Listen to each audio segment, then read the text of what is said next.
Well, that was a big old bucket of nothing.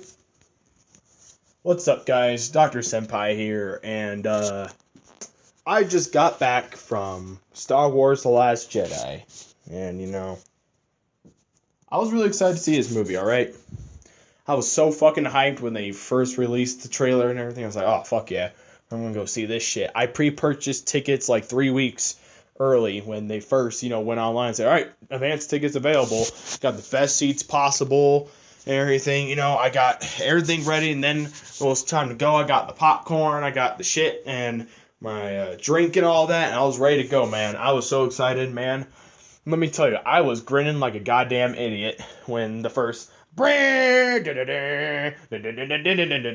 fucking opening crawl thing happened. I was grinning like a fucking idiot because, that's really awesome. Like, it just starts out black and then you just hear, the Star Wars music and everything, it's really great, and, yeah.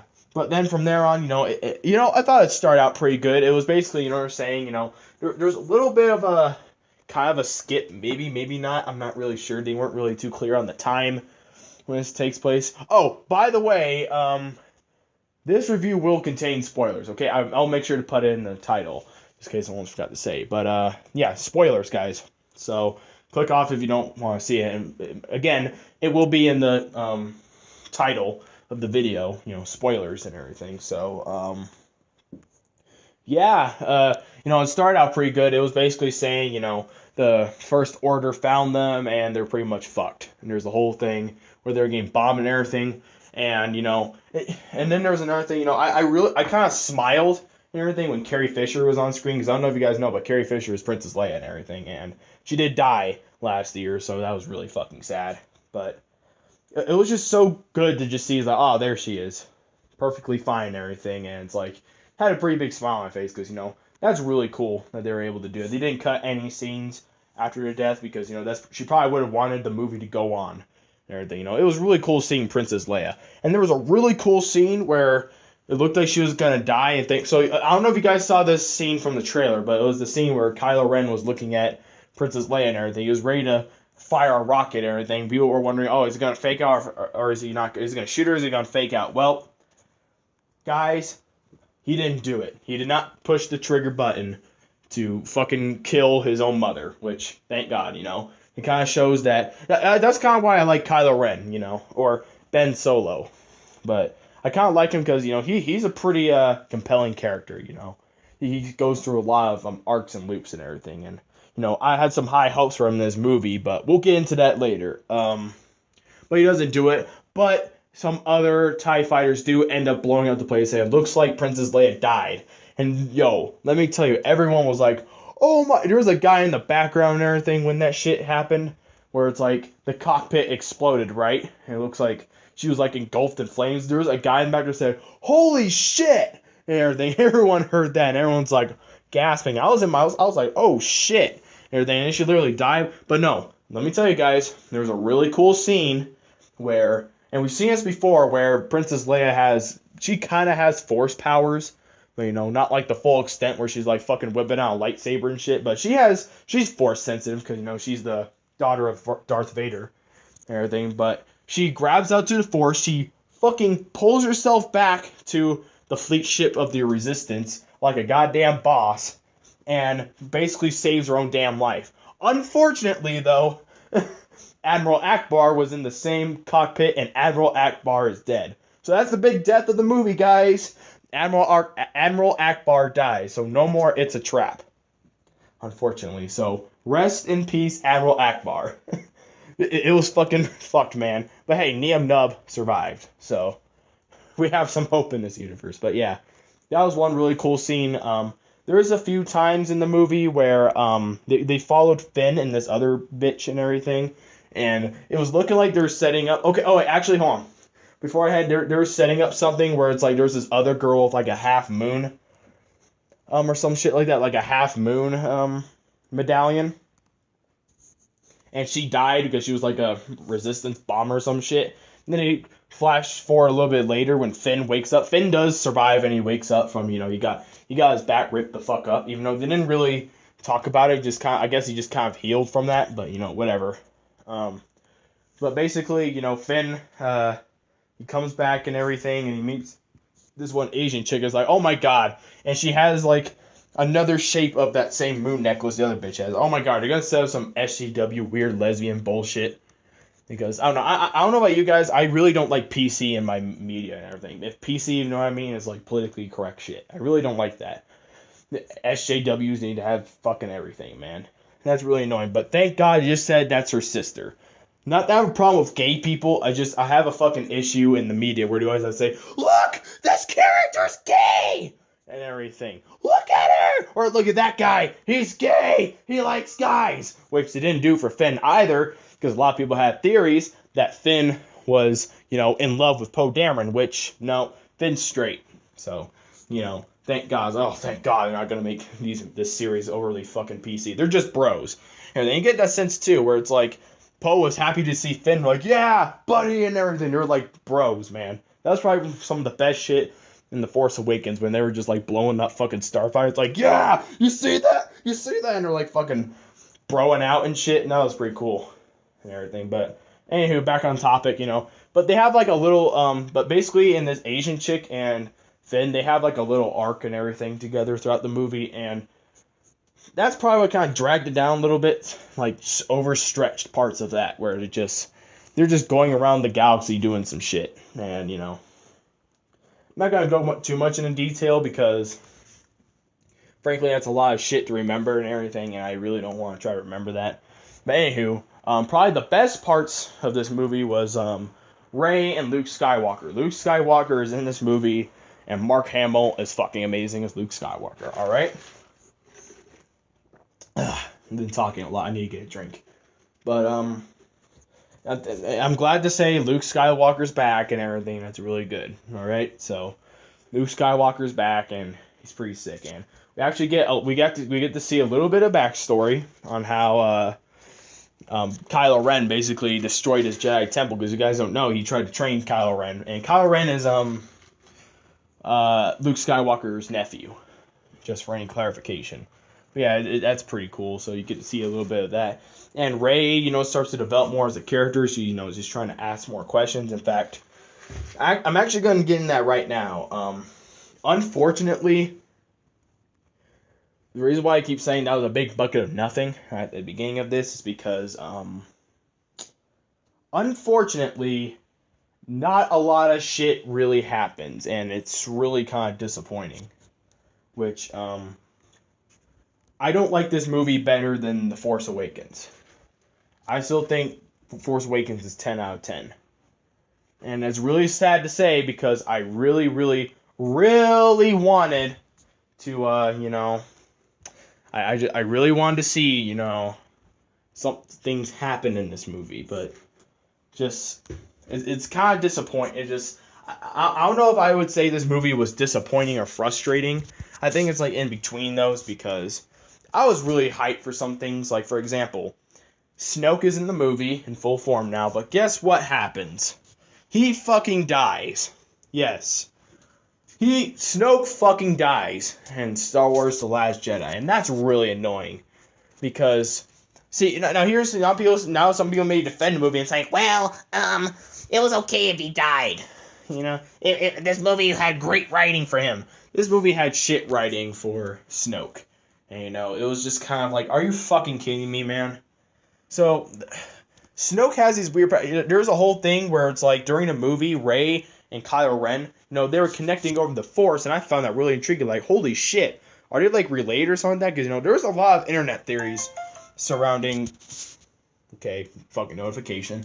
There's a lot of, clues and Easter eggs, or, like, not Easter eggs, theories surrounding if Rey and Kylo Ren were like related. I was really seeing some shit because they were seeing stuff too where Luke was contacting Leia and everything. I was like, holy shit, parallels and everything. But the movie just said, fuck you guys, and just said, and Snoke's like, I have the power to, connect you guys and everything with the Force. It's like, are you fucking... This guy is so goddamn powerful. He even has Force lightning. Yes, we get to see Force lightning. He used it on Kylo Ren a little bit.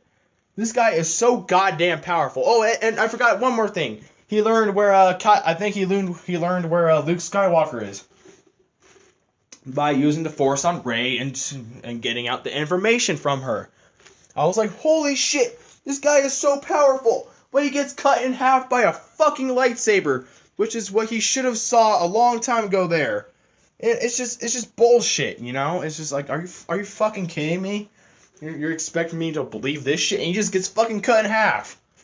You know, it was just so bullshit. So, I mean, I don't know. I would have preferred. I don't know. I can easily prefer. It's like, you know, he doesn't really need to be, you know, a character we've seen before, like a character in the Star Wars lore. Like a lot of people thought it was Darth Plagueis, who was the guy who created Anakin Skywalker and Palpatine's Sith Lord Master. Yeah, everything. You know, it was probably a little bit far fetched, but you know. It could have easily been a guy that Luke Skywalker defeated, because, you know, there's a big time gap between Return of the Jedi and The Force Awakens, so you never know.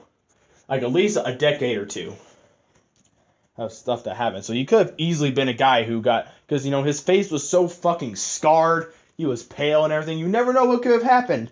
You know, they could have done a lot of shit and everything. He could have just been his own guy, but had, like, a deep backstory on why he wanted Luke Skywalker. But they pretty much just said he's evil because he's evil, I guess. No context behind his character. He's just a guy with a shitload of powers and everything, who's like the powerful fucking... He's pretty much like a powerful fucking Sith Lord. He could do more shit than Palpatine could do. Then he's just fodder. Just fodder. Yep, fuck you guys. You know, you don't get a satisfying, you know, fucking origin for Snoke, which was bullshit. So are you fucking kidding me? I mean, I know the fan theories were a little far-fetched, but I just would have liked something. You guys will understand. Well, you guys probably do understand, because like I said, this is spoilers and everything, so you guys saw the movie. It was just so goddamn pointless, the shit they did with him. It just arrived from nothing. And then after that, they had... By the way, it was Kylo Ren who killed him. And, they had his own little Kylo Ren redemption thing, where he was fighting with Rey to fight those red guards that were next to Snoke, who are guarding him. They're like these red guard guys with like these weird swords and everything. They fuck them up and everything. And then there's this whole thing where it's like Ben Solo, Kylo Ren was saying, "Join me, Rey. You can do all this thing," where it's like, I thought they were going to join together and everything. And, you know, it was kind of cool. But no, Rey is like, "Nope, fuck you. I stand for hope," and everything. And they even revealed that Rey's parents were nobodies and shit. Through the Force, because they were connected to the Force, and then Kylo Ren saw who her parents are, and I guess Rey is nothing now, which is like, are you fucking kidding me? I swear to God, I said that I didn't say it out loud, I said that under my breath, because like, are you fucking kidding me? And everything, where it's like, are you fucking kidding me? It's like, even my dad, who saw it with me and everything, who loves Star Wars, he says like, yeah, that was kind of bullshit. They didn't really do anything with Rey's character and everything. It's like, yeah, exactly. Or Snoke's character. He agreed with all that stuff, which was kind of disappointing. It's like, are you fucking kidding me? It was just so goddamn disappointing. And then Rey went back to the good side, and Kylo Ren became an asshole again. Like, that whole redemption arc meant fucking nothing, because he immediately just goes back to being an asshole. Everything. And then there was this whole thing where he went on like this snowy planet, which is actually like salt or some shit. They say, oh, there's like an extra rebel base there. So they go there and everything to have one final bout and everything. And they had this thing where Luke Skywalker shows up there and everything to fight Kylo Ren one more time. And it was kind of interesting, where it's like, okay, they're about to fight, but it's like you kind of notice Luke Skywalker looks a little different. He looks a little bit younger, and then it reveals he was just a hologram there. And Luke just fucking dies at the end of the movie. Yes, Luke Skywalker dies. And damn, was that a legacy. You know, it was kind of interesting, because, you know, we kind of get to see... We don't really get much context on what that island is. I have no idea what the fuck that island was. I guess that's where the first Jedi temple was, but where the fuck was the Jedi temple? He was, like, living in, like, a shitty little rock village. Everything. That's where Luke Skywalker was. And I don't know they weren't clear if he was pursuing or if he was at the first Jedi Temple. I guess it was unclear. I don't know. Maybe I have to watch The Force Awakens again, because I do love The Force Awakens, but I just like this movie. I don't love this movie. So yeah, it's just so fucking pointless. And like I said again, I mean, I guess we get to see Luke Skywalker be at peace, and he basically does an Obi-Wan. His robe just falls and he kind of disappears, which just kind of answered the question: what happened? Did Anakin Skywalker kill Obi-Wan Kenobi, or he just disappear? And he did disappear.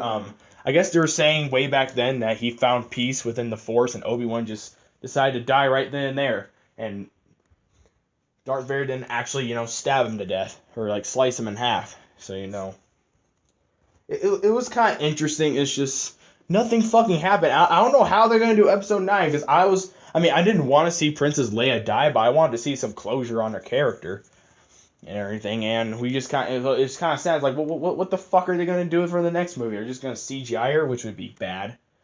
I wouldn't want to really see that. They just do that and everything. It's just everything pretty much just goes back to normal. I mean, the First Order loses a lot of shit. Don't get me wrong.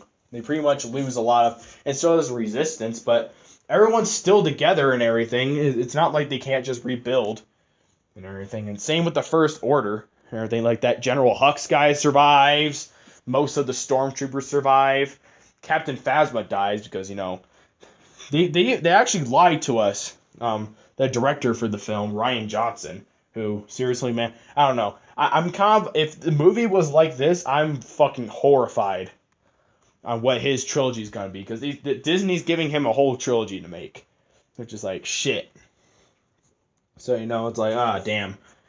I'm not saying he directed it bad, but it was just really meh, really, the way he directed. J.J. Abrams did it much better than he did.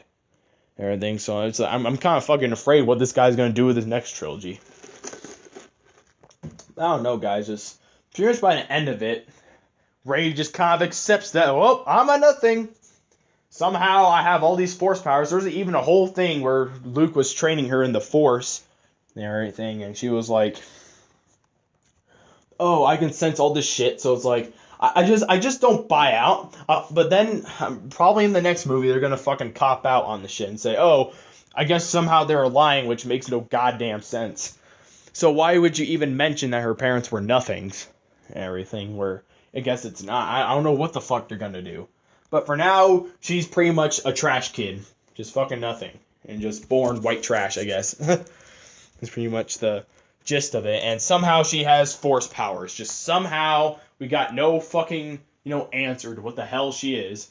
I guess she's just somehow, it's like with Snoke. He's just somehow powerful with all these Force powers and everything. So that's why it's just a big bucket of nothing. Nothing really significant happens that much besides Luke Skywalker dying, really. But even then, he wasn't like killed by Kylo Ren or anything. Kylo Ren, in fact, has a really dumb, like, what was the point of having a redemption arc for him? Like, he was ready to redeem himself. There was a whole thing where him and Rey were connecting and everything, but then he just goes right back to being a fucking dickhead almost immediately. I know he's a conflicted character, but you're just gonna do the same shit again, like they did in the first movie. Like he was about to, like he killed Han Solo, but you see he regretted that, and then he just went back to being an asshole. But I thought in this movie he was seriously gonna try and change. He didn't do shit. So it's like, are you fucking kidding me? Wow. So, Star Wars: Last Jedi. My honest score is, well, to compare it to The Force Awakens, I think I gave it a 10 out of 10. That was like one of the few perfect movies in my opinion. I know I say all the time no movie is perfect, but that one was pretty fucking solid. That's why I gave it a 10 out of 10. I'm gonna give this movie a fucking 8 out of 10. All right, it's great. All right. It was definitely worth seeing in theaters, okay? I loved seeing it and everything. It's shot really well, okay? This movie's fucking beautiful. The acting is pretty damn good. There's no really shitty acting and everything. And a lot of the side characters that expect to be annoying, like they introduced this new alien race called the Porgs.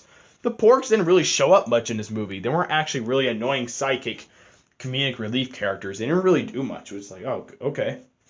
Cool, they didn't try to say, "Hey, kids, buy a fucking Porg, because they're awesome. Look, they can go, rah, rah," make annoying noises, which they didn't really do that at all, so, you did that. The movie's pretty funny. I wouldn't say that it had a lot of jokes like The Force Awakens did, but it's much more tame and everything. But otherwise, it's still a pretty great Star Wars adventure, alright? where a lot of people enjoy it. So, Star Wars: The Last Jedi, guys, 8 out of 10. Let me know what you guys liked in the comments. And like and subscribe and get the fuck out of here, guys. But honestly, I liked it, but it was disappointing.